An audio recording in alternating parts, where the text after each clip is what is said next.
지난 여름 7월 14일 인도네시아의 술라워시라고 하는 섬이 있는데 거기 앞바다에 한 젊은 어부가 표류를 당했습니다. 강풍에 밀려서 먼 곳으로 가게 되었는데 무려 49일 동안이나 2400km 더 떨어진 곳까지 밀려갔습니다. 칠흑 같은 밤이 계속되었습니다. 이 젊은이는 죽고 싶은 마음이 간절했습니다. 몇 번이고 물에 뛰어들고 싶었습니다. 그러나 그때마다 어머니가 그에게 했던 말이 늘 기억이 났습니다. 어려울 때마다 하나님께 기도하거라. 그러면 고통이 줄어들 거야. 그는 어머니의 말을 기억합니다. 그리고 가지고 왔던 성경을 펼쳐 들었습니다. 기도합니다. 절망의 바다에서 하나님의 음성이 들렸습니다. 큰 위로가 임하고 마음속에 살 소망이 생겼습니다. 그는 그 말씀으로 절망과 고독을 이겼습니다. 그리고 지난 9일 무사히 집으로 돌아왔습니다. 우리 모두는 참 어려운 시대를 살고 있습니다. 망망대해와도 같습니다. 풍랑이 이는 바다 한복판에 떠있는 그런 기분이 우리들의 마음입니다. 그것도 밤중에 바다에 표류하고 있는 것 같은 느낌을 가질 때가 있습니다. 오늘의 이 말씀은 마치 아딜랑이 들었던 하나님 음성과도 같은 말씀이 되실 수 있기를 바랍니다. 바울은 아덴에서 복음을 전했습니다. 자기가 가졌던 온갖 철학적인 지식과 수사학적인 방법을 이용하면서 힘을 다해 복음을 전했습니다. 그러나 반응은 시들했습니다. 설교자는 압니다. 말씀을 전하는데 반응이 시들하면 얼마나 괴로운지요. 정말 그때는 어디인가 숨고 싶고 죽고 싶은 생각이 막 들어요. 그런데 이 바울이 말씀을 전했을 때 듣지 않았습니다. 사람들이 그 말을 듣지 않기는커녕 그를 대적하기도 했습니다. 그는 그곳을 떠나 고린도로 왔습니다. 그는 말씀이 충만해서 예수는 그리스도라고 힘껏 말씀을 전했는데 여기도 반응이 신통치 않았습니다. 그런데 한술 더 뜹니다. 유대인들은 바울을 대적하면서 비방했다. 그렇게 말씀하고 있습니다. 우리 6절 말씀을 다 같이 읽겠습니다. 그들이 대적하여 비방하거늘 바울이 옷을 털면서 이르되 너희 피가 너희 머리로 돌아갈 것이요 나는 깨끗하니라. 이후에는 이방인에게로 가리라 하고 길이 막혀버렸습니다. 막다른 골목에 서 있는 것 같습니다. 아니 고린도마저도 그에게 막힌 문처럼 보였습니다. 그러나 길이 막힌다고 끝난 게 아닙니다. 막다른 골목이라고 길이 없는 것이 아닙니다. 대적한다고 끝이 아닙니다. 하나님 항상 우리 인생의 막다른 골목에 늘 새로운 길을 준비하시는 하나님이십니다. 유대인의 문은 닫혔지만 이방인을 향한 문은 그때로부터 열리기 시작했습니다. 만약에 그때 바울이 유대인 환영을 받았더라면 위대한 선교사 바울은 없습니다. 자기 민족에게 복음 전하는 것 쉽고 편안합니다. 정서가 통합니다. 문화가 통합니다. 그러나 다른 민족에게 복음 전하는 게 얼마나 어렵습니까? 만약에 유대인들이 계속 환영했더라면 바울은 계속해서 유대인들에게만 복음을 전했을 것입니다. 그러나 한쪽 길이 막힘으로 바울은 새로운 길을 향해 접어들었습니다. 정호성 시인은 봄길이란 시에서 노래합니다. 길이 끝나는 곳에서도 길이 있다. 길이 끝나는 곳에서도 길이 되는 사람이 있다. 스스로 봄길이 되어 끝없이 걸어가는 사람이 있다. 바울이 바로 그런 사람입니다. 그가 사랑하던 유대인들이 그를 배척했습니다. 그의 학문과 지성으로도 통하지 않았습니다. 그러나 하나님이 그를 위해 새 길을 준비하셨습니다. 그가 바로 봄길이 되어 세계 선교의 문을 열었습니다. 로마 제국을 향한 길, 열방을 향한 길을 열었습니다. 예수님도 인간적인 눈으로 보면 그의 생애가 길에 막힌 생이라 이렇게 말할 수 있습니다. 자기 민족의 배척을 받으셨습니다.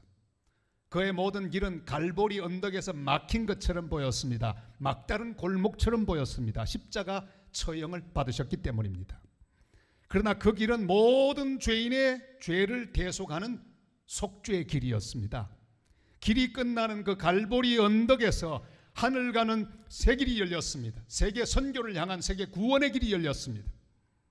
그래서 주님은 말씀합니다. 요한복음 14장 6절 말씀 다 같이요. 예수께서 이르시되 내가 곧 길이요 진리요 생명이니 나로 말미암지 않고는 아버지께로 올 자가 없느니라. 아멘. 주님은 길이라고 말씀하셨습니다.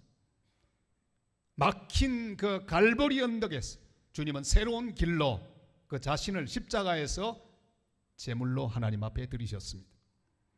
우리의 생명과 소망의 길이 되시는 예수님을 믿는 자는 어떤 길이 막힌 곳에서도 낙심하지 말아야 합니다. 길이 되시는 주님을 따라 주님이 여시는 문을 향해 나아가는 하나님의 사람들이 되시기를 주님의 이름으로 축원합니다. 그는 길이 막힌 그곳, 거기 절망하지 않고 주저하지 않고 거기서 옮겨 주님이 인도하는 새로운 길로 갔습니다. 7절 말씀을 같이 보실까요? 거기서 옮겨 하나님을 경외하는 디도 유스도라 하는 사람의 집에 들어가니 그 집은 회당 옆이라. 아멘. 바울은 닫힌 문을 보고 탄식하지 않았습니다. 주저앉지 않았습니다. 거기서 옮겨 열린 문으로 나갔습니다. 하나님을 경외하는 디도 유스도의 집으로 갔습니다. 아무리 어두운 밤하늘도 가만히 보면 별 한두 개쯤은 다 발견할 수 있습니다. 갈멜산의 엘리야에게도 조각구름, 손바닥만한 조각구름을 하나님이 보여주셨습니다. 바울에게는 바로 디도 유스토가 조각만한 구름이었습니다. 전도의 실패는 없습니다. 회당에서 그가 열심히 하나님의 복음을 전했는데 모두 반대한 것처럼 보입니다. 거역하고 모두 다 비방하는 것처럼 보입니다. 그러나 그게 아니었습니다. 바울은 스스로 여기서는 안 되겠구나 일어났습니다. 회당 문을 열고 밖으로 나옵니다. 힘없이 걸어갑니다. 그때 그 느낌을 생각해 보셨습니까? 저는 말씀을 묵상하는데 이런 장면이 마치 드라마처럼 제 눈앞에 펼쳐졌습니다. 바울이 힘이 없어 걸음을 옮깁니다. 그런데 한 사람이 그 뒤를 따라갑니다. 발자국 소리가 들려옵니다. 돌아봅니다. 바울 선생님 힘내세요. 은혜 많이 받았어요. 실패라고 생각하지 마세요. 힘내시고 저와 함께 저희 집으로 갑시다. 거기서 계속 말씀 전해주세요. 바로 디도 유스토의 집이었습니다. 그곳은 바로 고린도 교회, 고린도에서 복음을 전하는 전도 본부가 되었습니다. 가서 말씀을 전했는데 회당장 유대인 그리스도가 예수님 앞으로 나왔습니다. 주님을 영접합니다. 그리고 바울에게 세례를 받았습니다. 많은 고린도 사람들이 예수 그리스도를 구주로 영접했습니다. 만약에 막혔다고 주저앉았더라면 이런 역사는 생기지 않았을 것입니다. 그는 일어나서 열린 문으로 나아갔습니다. 우리 오늘 다시 일어나서 하나님 말씀을 붙들고 주님이 인도하는 새 길로 향하여 나아가는 복된 은혜가 함께 하시기를 바랍니다. 그 밤에 하나님께서 바울에게 말씀하셨습니다. 고린도의 밤입니다. 죄악의 깊은 밤입니다. 아프로디테 신전에 1000명도 더 되는 여사제가 온갖 음란한 행위를 다 하는 그런 밤입니다. 모두 다 창녀의 역할을 하는 그런 여사제들이었습니다. 온갖 우상을 섬기는 의식으로 가득 찬 고린도의 밤입니다. 유대인들의 핍박과 배척을 받고 회당에서 쫓겨난 밤입니다. 실망과 두려움과 절망의 밤이었습니다. 그러나 희망이 시작되는 밤, 어둠을 몰아낼 빛이 비추기 시작하는 밤이었습니다.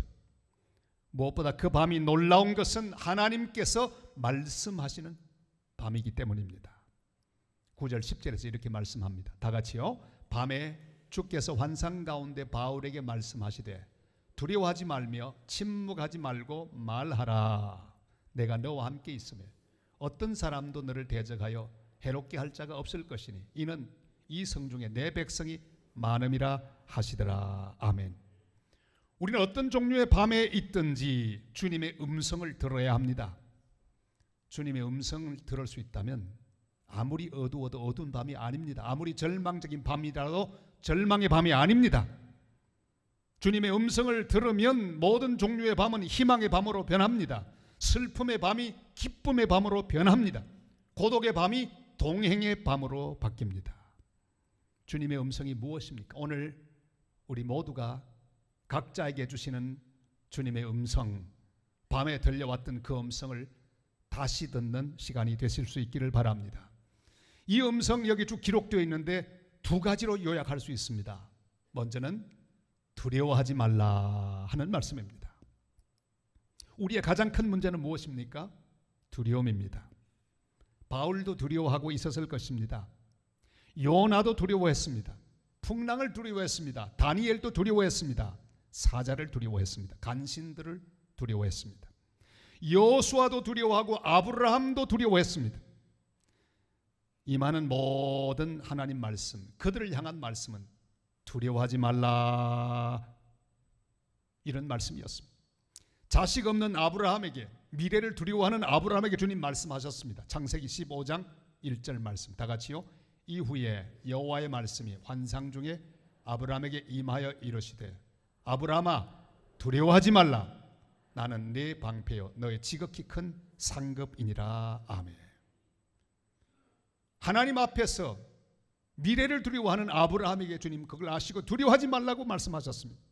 모세를 이어서 이스라엘의 지도자가 된 어찌할 바를 알지 못하는 여호수아에게도 주님이 말씀하셨습니다.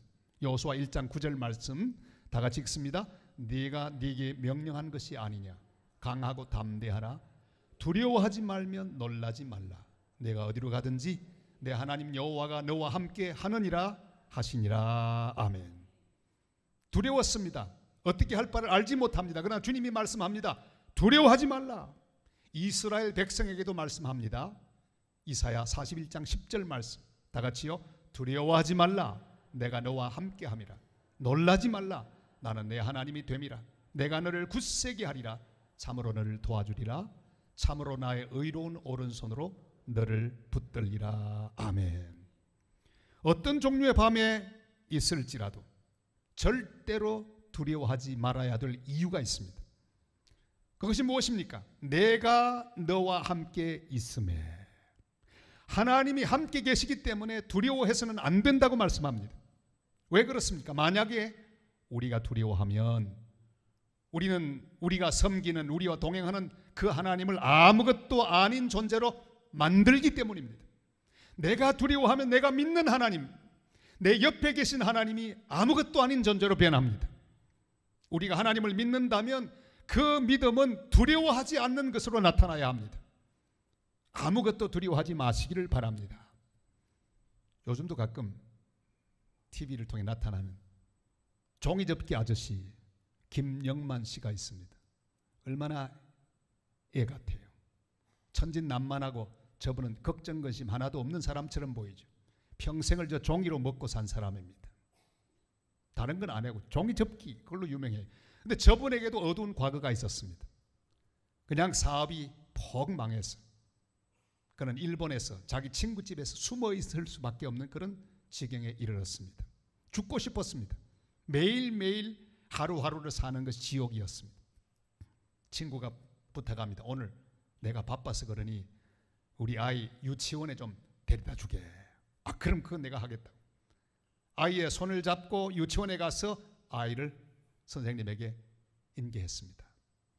집에 가지 않고 남는 것이 시간이니 구경을 했습니다. 창문 밖에서 이렇게 보는데 그 유치원 아이들이 재미있게 공부를 합니다. 그런데 보니까 한 녀석이 콧구멍에 손을 이렇게 집어넣더니 코딱지를 파냅니다.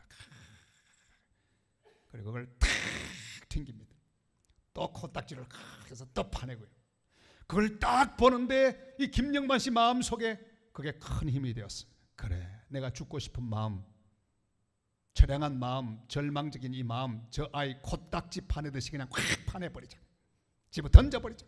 보니까 그 책상 위에 종이가 있고 종이 접기를 다 하고 있는 거예요. 저거다. 그리고는 한국으로 돌아와서 종이 접기를 잘 준비하고 훈련하고 연습하여 TV도 고정 출연하는 종이 접기 아저씨가 된 거예요.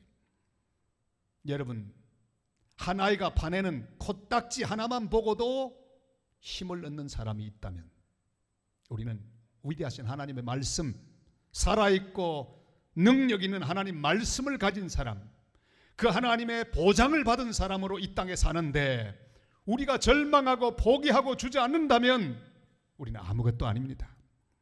사랑하는 여러분, 우리가 다시 일어나지 못한다면 말이 안 됩니다. 주님 말씀합니다. 우리를 해롭게 하지 못하도록 지키신다고 말씀하십니다. 너를 대적하여 해롭게 할 자가 없으리라 그랬어요. 사랑하는 여러분, 여러분을 해롭게 할 자가 없다고 주님 말씀하셨습니다. 아무것도 염려하지 마시기를 바랍니다. 너무 걱정하지 말라라는 글이 있습니다. 걱정할 거면 두 가지만 걱정하라. 지금 아픈가? 안 아픈가? 아프면 두 가지만 걱정하라. 낫는 병인가? 안 낫는 병인가? 안 낫는 병이면 두 가지만 걱정하라. 죽는 병인가? 안 죽는 병인가? 죽는 병이면 두 가지만 걱정하라. 천국에 갈 것 같은가? 지옥에 갈 것 같은가? 천국에 갈 것 같으면 걱정하지 마라. 지옥에 갈 것 같으면 지옥 갈 사람이 무슨 걱정이냐? 여러분, 걱정할 거 하나도 없어요. 우리 생명은 주님의 것입니다. 이미 우리는 천국을 소유한 사람입니다. 우리는 이 놀라운 믿음으로 사는 사람입니다. 우리의 생명을 책임지시는 주님께서 우리와 함께 계신다고 약속하셨습니다. 모든 대책을 세우고 계시는 분이 함께 계십니다. 모든 것을 인도하시는 분이 함께 계십니다. 그러므로 아무것도 두려워하지 마시기를 바랍니다. 어떤 상황에 있든지 어떤 자리에 있든지 아무것도 두려워하지 마십시오. 왜냐하면 주님이 내 곁에 계시기 때문입니다. 내 인생을 설계하셨고 진행하시고 또한 인도하시는 분이 내 곁에 계시기 때문입니다. 그분을 믿고 담대하게 인생길을 가는 복된 하나님의 사람들이 되시기를 바랍니다. 모든 종류의 밤들은 우리를 위축시킵니다. 두려워하고 좌절하고 낙심하기 때문입니다. 그러나 두려워하지 말라고 말씀하시는 주님은 분명히 명령하십니다. 왜 두려워하지 말아야 되는가? 어떤 상황에 있어도 두려워하지 말고 뭘 해야 하는지를 말씀합니다. 침묵하지 말고 말하라, 그렇게 말씀하십니다. 바울의 가장 중요한 사명은 출세하는 게 아닙니다. 수많은 사람을 자기 제자로 만드는 것도 아닙니다. 업적을 이루는 것도 아닙니다. 바울의 사명은 생명의 복음을 전하는 것입니다. 열방까지 전하는 것입니다. 그 일을 힘든다고 중단하지 말라는 말씀입니다. 열매가 없다고 중단하지 말라는 말씀입니다. 사람들이 박수갈채를 보내지 않는다고 실망하지 말라는 말씀입니다. 사람이 몰라준다고 입을 닫지 말라는 말씀입니다. 나 안 해. 저렇게 반응이 없는 것 보니 이것 안 할래. 그렇게 하지 말라는 말씀입니다. 계속해서 복음을 전하고 선교하라는 말씀입니다. 열매는 주님의 때에 주님께서 맺게 하여 주실 것이기 때문입니다. 이는 이 성중에 내 백성이 많음이로다. 그렇게 주님 말씀하셨습니다. 흑암의 도시, 죄악의 도시, 절망의 도시처럼 보이지만 하나님이 준비해 놓으신 하나님 백성이 그 성에 많이 있다는 말씀입니다. 우리 인생의 목적은 이 땅에서 편히 사는 것이 아닙니다. 높은 자리까지 올라가는 것 아닙니다. 우리가 원하는 업적을 이루는 것도 아닙니다. 우리 인생의 목적은 생명의 복음을 땅끝까지 전하는 것입니다. 주님의 사랑을 전하고 구원의 은혜를 전하는 것입니다. 주님이 세우신 곳에서 계속해서 주님이 하라고 하는 일을 하면 하나님께서 하나님이 준비한 때에 귀한 열매를 맺게 하여 주실 것입니다. 제가 맡고 있는 일들이 여러 가지가 있습니다. 그 가운데 중요한 일 하나는 한호 선교회 이사직입니다. 어느 날 제게 이사 좀 해달라고 청빙이 왔습니다. 우리 부산에 복음을 전한 사람들은 호주 교회죠. 호주 장로교회. 그 선교회에서 교회도 짓고 병원도 지었습니다. 일신병원도 짓고요. 또 일신학교도 세우고. 그런데 그 선교사들이 다 가고 한호 선교회라고 한국 사람의 손에 그걸 다 맡겨주었어요. 그 당시 병원은 거의 죽어가는 가운데 있었습니다. 제 마음속에 기도하는 가운데 이런 생각이 났습니다. 선교사들이 피땀 흘려 저 병원을 세우고 여러 가지 사역을 했는데 저거 다 날아가면 어떡하나. 내가 눈을 부릅뜨고 지켜야 되겠다. 가서 마지막까지 지켜서 아무도 손 못 대도록 하는 역할이나 하자. 그렇게 하고 수락을 했습니다. 너무너무 어려웠습니다. 곧 병원 문을 닫을 것만 같았습니다. 자, 시간이 흘렀는데 최근 이 사회에 놀라운 보고를 들었습니다. 이제 흑자로 돌아섰어요. 병원이 힘이 생겼습니다. 그런데 보고를 듣는데 중요한 한 가지 보고가 있었습니다. 언제부터 어떻게 역전되었는지를 쭉 설명하는데 병원이 어렵고 힘들 때 그때 우리 이사회가 한 결정이 있었습니다. 그것은 바로 저 미얀마에 선교병원을 짓는 것. 선교사를 보내고 우리도 힘 없지만 힘을 내어서 그 일을 하자.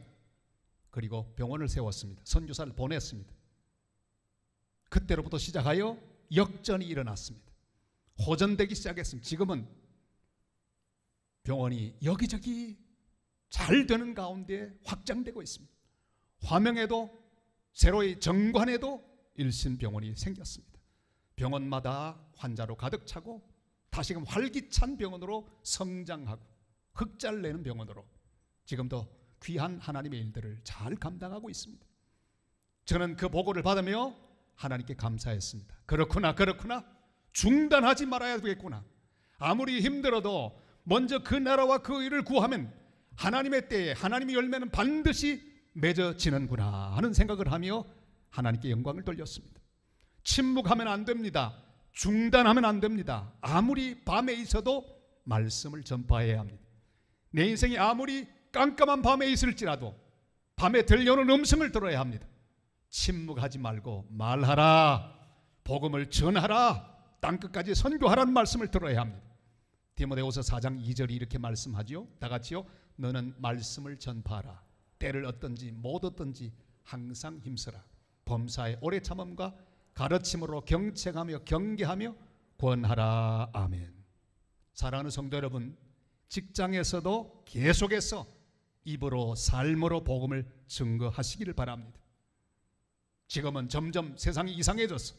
내가 교인이라고 말하면 차별받는 시대가 되고 말았습니다. 숨기기 원하는 사람들이 자꾸만 늘어가고 있습니다. 그러나 동네에서도 계속해서 복음을 증거하시길 바랍니다. 저 열방 땅끝에 우리가 보낸 선교사들을 위해서도 계속해서 기도하고 도와야 합니다. 선교사를 계속해서 보내서 말씀이 전파되게 해야 합니다. 경제 사정이 아무리 나빠져도 금리가 아무리 올라도 상관없이 계속해서 말씀을 전파하고 선교해야 합니다. 주님이 나를 세우신 바로 그곳에서 묵묵히 주님의 일을 감당하게 될 때 주님의 때에 주님의 열매가 맺어지는 그런 귀한 은혜로운 삶을 우리가 살게 될 것입니다. 얼마 전에 동문 모임이 있었습니다. 여러 목사님들이 울산 현대자동차 앞에 있는 그 교회에 모였습니다. 모임을 다 마치고 그 목사님이 주선을 해서 현대자동차로 견학을 하게 되었습니다. 새삼스럽게 무슨 견학인가. 그래도 보여준다니까 한번 보자. 모든 시간을 저는 활용하고 싶은 마음이 있어서 구경하러 갔습니다. 자동차 만드는 공정 전체를 다 봤는데 참 재미있더라고요. 우선 철판 딱 가지고 왔어요. 그걸 찍습니다. 차 모양으로 콱 문도 찍고 해서 딱 차 모양으로 만들어. 그 다음엔 도색을 합니다. 색칠을 쫙 하고 난 다음에 컨베이어를 통해서 탁 지나가는데 제일 먼저 문부터 떼내요. 그 안에 뭐 집어넣어야 되니까 딱 그 문은 위로 올라가고 드디어 사람들이 하나씩 둘씩 장착을 합니다. 엔진을 장착합니다. 천천히 노는 것처럼 보이는데 그 사람들은 그냥 엔진만 계속 장착하고 다음번에 가니까 의자를 장착하고 천천히 거기 전기 배선을 쭉 하고 그렇게 하고 난 다음에 마지막 단계쯤 가니까요, 이야, 하늘로부터 문짝이 쫙 내려옵니다. 그 다음에 기름을 넣고 엔진을 넣고 부두까지 가서 딱 있다가 배를 타고 저 동서남북 열방 땅끝까지 수출되는 모습을 다 보았습니다. 얼마나 은혜가 되든지요.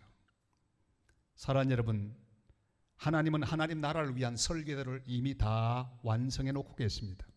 쉬지 않고 그 계획대로 진행하고 계십니다. 아무리 어두운 밤이라도 우리 주님의 계획은 진행됩니다.